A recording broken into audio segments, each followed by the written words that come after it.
আসসালামু আলাইকুম বন্ধুরা, আশা করি সবাই ভালো আছেন। অ্যাডোবি ফটোশপ 7.0 ফুল কোর্সে আপনাদের সবাইকে স্বাগত জানাচ্ছি। আর আজকে হচ্ছে টুল শিক্ষা বা টুলস যতগুলো ছিল সেই সবগুলো শিখার আজকে হচ্ছে লাস্ট ক্লাস। আজকে ক্লাস নাম্বার হচ্ছে 18। আজকে হচ্ছে টুল সম্পর্কে শেষ করে দিব ক্লাস, আর পরবর্তী ক্লাস থেকে শুরু হবে হচ্ছে প্রজেক্ট। আর আজকের ক্লাসের বিষয় হচ্ছে যে বিষয়গুলো মানে বাকি ছিল আমার দৃষ্টিতে সবগুলো দেখাবো। কালার প্যালেট দেখাবো, কুইক মাস্ক মোড দেখাবো এবং স্ক্রিন মোড যেগুলো আছে সেগুলো দেখাবো। আর পরবর্তীতে যখন প্রজেক্টে আসবো তখন কিন্তু যে বিষয়গুলো আসলে প্রথম ক্লাস থেকে এই ক্লাস পর্যন্ত বাদ পড়েছে সেগুলো কিন্তু চলে আসবে আস্তে আস্তে, সেটা আমি বিশ্বাস করি। সো প্রথমে আমরা চলে যাচ্ছি হচ্ছে কম্পিউটার স্ক্রিনে চলে আসলাম। দেখতে পাচ্ছেন এইখান থেকে আমরা কিন্তু এর আগের ক্লাসে কিন্তু আমরা এই হ্যান্ড টুল পর্যন্ত এসেছিলাম। এখানে দেখতে পাচ্ছেন এই যে টুলটা আছে এটা হচ্ছে জুম টুল কিন্তু আমি দেখিয়েছি, শর্টকাট দেখিয়েছি। কন্ট্রোলে চেপে রেখে আপনার কিবোর্ডের প্লাস বাটনে চাপলে জুম হয়, আর কন্ট্রোলে চেপে রেখে আপনার কিবোর্ডের মাইনাস বাটনে চাপলে সেটা কি হয়, জুম আউট হয়। অথবা আপনি কন্ট্রোল অল্টার তারপর হচ্ছে স্পেসে চাপলে জুম আউট হয়। কন্ট্রোল অল্টার স্পেসে চাপলে এই মাইনাস যে এটা আসার পরে আপনি ক্লিক করলেই জুম আউট হবে, এবং কন্ট্রোল স্পেসে চাপলে এই যে জুম ইনের অপশনটা আসে, ক্লিক করলেই জুম ইন হবে। আবার এই টুলটাতে আসার পরে আপনি শুধুমাত্র প্লাস পাবেন, এখানে ক্লিক করলে আপনি জুম ইন হতে থাকবে। যদি আপনি অল্টারে যাবেন, শুধুমাত্র অল্টারে চাপলে কিন্তু মাইনাস হতে থাকবে। এই টুলটার কাজ হচ্ছে এইটা। তারপরে চলে আসি এই যে এই অপশনটাতে। এখানে দেখতে পাচ্ছেন এটা হচ্ছে কালার প্যালেট, এই কালার পিকার, এবং এখান থেকে দেখতে পাচ্ছেন নিচের যে কালার অংশটা দেখতে পাচ্ছেন এটাকে বলা হয় ব্যাকগ্রাউন্ড কালার, এবং উপরের যেটা আছে সেটাকে বলা হয় ফোরগ্রাউন্ড কালার। সো এইখান থেকে যদি কালার চেঞ্জ করতে চান তাহলে আপনাকে যেটা করতে হবে, এই উপরের কালারটাতে ডাবল ক্লিক করতে হবে। তাহলে উপরের কালারটা কি কালার আপনি দিবেন সেটার কালার পিকারটা চলে আসবে। এইখান থেকে আপনি যে কোনো কালার নিতে পারবেন। যেমন এই দেখুন এখানে প্রচুর কালার, মানে সব পৃথিবীর সব কালারই এখানে আছে। এইখান থেকে এই কালারটা নিয়ে ওকে দিয়ে দিন। এই যে উপরের কালারটা চেঞ্জ হয়ে গেল। এখন মনে করুন আপনি নিচের কালারটা চেঞ্জ করবেন, সেক্ষেত্রে নিচের কালারে ডাবল ক্লিক করুন। নিচে এই যে নিচের যে এটা আছে আর কি, প্যালেটটা, সেখানে ডাবল ক্লিক করুন, তাহলে কালার পিকার আসবে। এখান থেকে আপনি মনে করুন এই কালারটা নিয়ে নিলেন, ওকেতে ক্লিক করলেন, এটা হয়ে গেল। এখন মনে করুন যে আপনি মানে আপনার এখান থেকে নিচে পছন্দ মতো কালার আছে, এখন চান আপনি সাদা কালোতে সরাসরি চলে আসবে। সেক্ষেত্রে এখানে আপনি ডাবল ক্লিক করে চেঞ্জ করার চেয়ে এখানে এই যে ক্ষুদ্র এটা দেখতে পাচ্ছেন, এখানে ক্লিক করলে এই যে অটোমেটিক সাদা কালো হয়ে যাবে। সো এটা গেল। আরেকটা জিনিস দেখাচ্ছি আপনাদেরকে, কালার এখানে চেঞ্জ করে এখানে কালার এটা দিলাম, নিচে সাদাই থাকলো। এখন দেখুন আপনি যদি চাই, এখন ফোরগ্রাউন্ড কালার কি আছে, এই কালারটা, আমি কালারটা লাল, হ্যাঁ ফোরগ্রাউন্ড কালার কি আছে, লাল কালার। এখন যদি চাই এই ফোরগ্রাউন্ড কালারটা ব্যাকগ্রাউন্ড কালারে চলে যাবে এবং ব্যাকগ্রাউন্ড কালারটা ফোরগ্রাউন্ড কালারে চলে আসবে সোয়াচ করে, তাহলে সেটা কীভাবে করবেন? সেটা করবেন হচ্ছে এই যে দেখতে পাচ্ছেন একটা তীর চিহ্নের মতো, এইটা সুইচ, এখানে একটা ক্লিক করে দিন। এই যে দেখতে পাচ্ছেন ফোরগ্রাউন্ড ব্যাকগ্রাউন্ড ফোরগ্রাউন্ড কালার হয়ে গেছে। আবার যদি এখানে ক্লিক করেন তাহলে ব্যাকগ্রাউন্ড ফোরগ্রাউন্ড ব্যাকগ্রাউন্ড কালারে পরিবর্তন হয়ে গেছে দেখতে পাচ্ছেন। সো এর নিচে যেটা আছে সেটা হচ্ছে কুইক মাস্ক। দেখুন এডিট ইন স্ট্যান্ডার্ড মোড, এবং এটা হচ্ছে edit in quick mask mode. এখন কুইক মাস্ক মানে কি? মাস্ক মানে কিন্তু আপনাদেরকে এর আগে আমি ছোটোখাটো একটু বলেছি।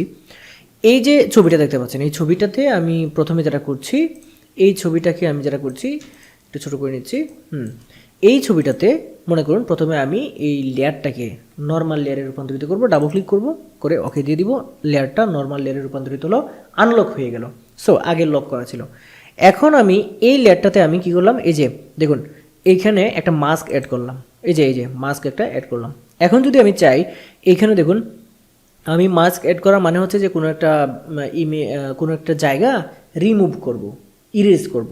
সেজন্য এইখানে প্রথমেই দেখতে পাচ্ছেন যে এইখানে নর্মাল মোড আছে, মাস্ক মোড আছে, মাস্ক মোড আছে। এখন মাস্ক মোডে যখন থাকবেন তখন কিন্তু এখানে সাদা এবং কালোই থাকবে, অন্য কোনো কালার থাকবে না। কারণ কি? কারণ মাস্ক মোডের মধ্যে আপনি যখন আসবেন তখন কি হবে, আপনাকে এখানে এই ব্রাশ টুল দিয়ে এই কালো কালারটা যখন আপনি এখানে দিবেন তখন কিন্তু কি হবে, আপনার ব্যাকগ্রাউন্ড ইরেজ হবে। দেখুন আমি আপনাদেরকে দেখাচ্ছি, আমি চলে আসলাম এইটাতে, এই যে লেয়ারটাতে হ্যাঁ এই যে লেয়ারটাতে চলে আসলাম।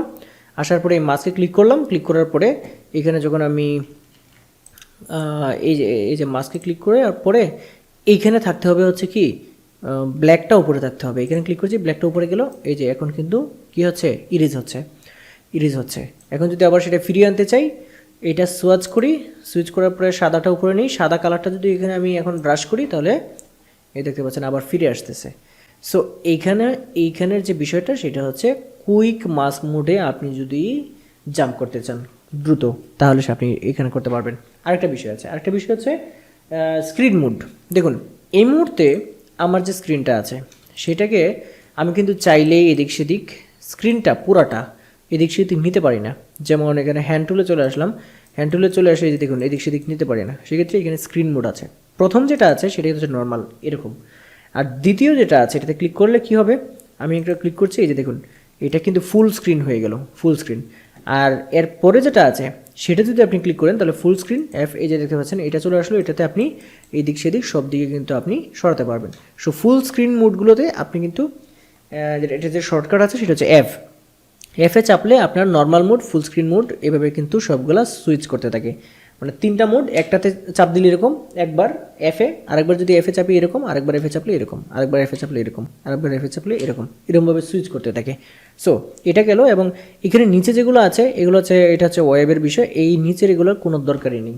সো আমরা কিন্তু মোটামুটি একদম অ্যাডোবি ফটোশপ 7.0 এবং 8.0 যতগুলো টুলস ছিল সবগুলো কিন্তু আমরা শেষ করে ফেলেছি একদম প্রাথমিকভাবে। আমরা পরবর্তী ক্লাস থেকে যেটা দেখবো সেটা হচ্ছে প্রজেক্ট দেখব, এবং প্রজেক্টগুলোতে কিন্তু আপনারা মানে যে বিষয়গুলো মানে হয়তো কোনো না কোনোভাবে মিস হয়ে গেছে সেগুলো কিন্তু আবার পাবেন। এবং প্রজেক্টগুলোতেই কিন্তু আপনারা দেখতে পাবেন যে ফ্রিল্যান্সিংয়ের জন্য আমাদের যে মার্কেট প্লেসগুলো আছে সেই মার্কেট প্লেসগুলোতে কীভাবে আপনারা কাজ করবেন। এবং আমি কিন্তু প্রত্যেকটা কাজে দেখাবো মার্কেট প্লেসে কাজ যেটা দরকার বা মার্কেট প্লেসে যেটা চলছে সেই জিনিসগুলো কিন্তু আপনাদের দেখাবো। আলতু ফালতু জিনিস কিন্তু দেখায় আসলে সময় নষ্ট করার দরকার নাই। সো বন্ধুরা, আশা করছি আজকের এই ভিডিওটা আপনাদের ভালো লেগেছে। যদি ভিডিও ভালো লাগে অবশ্যই ভিডিওটা লাইক করে দেবেন এবং ভিডিওটা শেয়ার করে দেবেন। আর হ্যাঁ, আপনি যদি আমার চ্যানেলে নতুন হয়ে থাকেন তাহলে চ্যানেলটি সাবস্ক্রাইব করে রাখবেন। আজকে ভিডিও পর্যন্ত, সবাই ভালো থাকবেন। আল্লাহ হাফিজ।